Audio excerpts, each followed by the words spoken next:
Hey everyone! Today we're going to dig into a really powerful shift in how we think about our lives online. We're talking about going from being just a passenger on the internet to becoming one of its architects. It's kind of like trading in your compass for a full-on blueprint and totally changing your role in this digital world we all live in. So let me just ask you this, right off the bat. Think about your life online. Are you just a visitor, an explorer passing through all these digital spaces that other people have built? Or are you ready to pick up the tools and become an architect yourself? How you answer that really determines whether you just use the internet or if you actually help define it. Most of us start our digital lives as explorers, and that's totally okay. It's actually a pretty essential starting point. That's how we learn to navigate, find stuff, and connect with people. But here's the thing. That's just step one.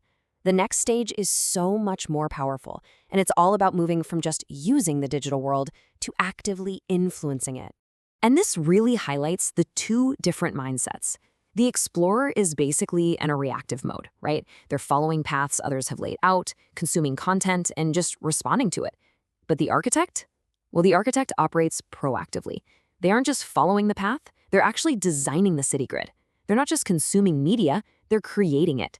It's this huge shift from being a passive audience member to an active creator. So what even is this digital architect?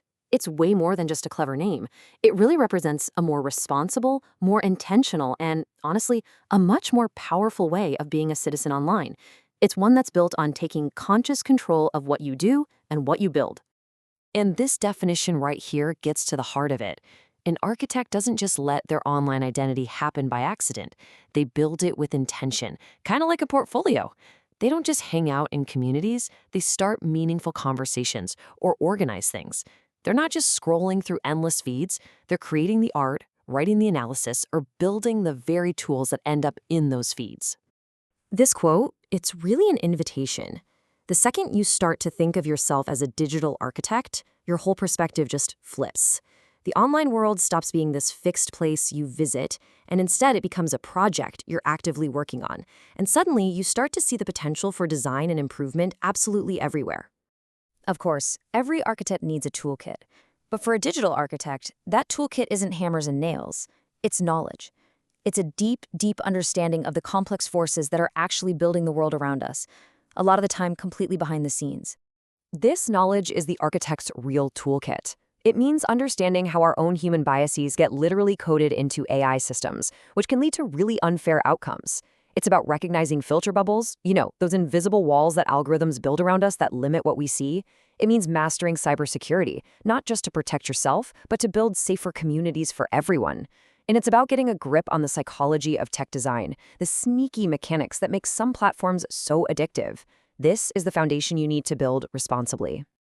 So once you have this knowledge, you can start drawing your own blueprints. This is the moment we go from just understanding the problems to actually designing the solutions, starting with your own digital life and the communities you're a part of. So here's the architect's game plan, a 4-stage process. It all starts with critically analyzing the digital landscape, instead of just, accepting it as it is. That analysis then lets you intelligently evaluate your tools, choosing them based on their real strengths.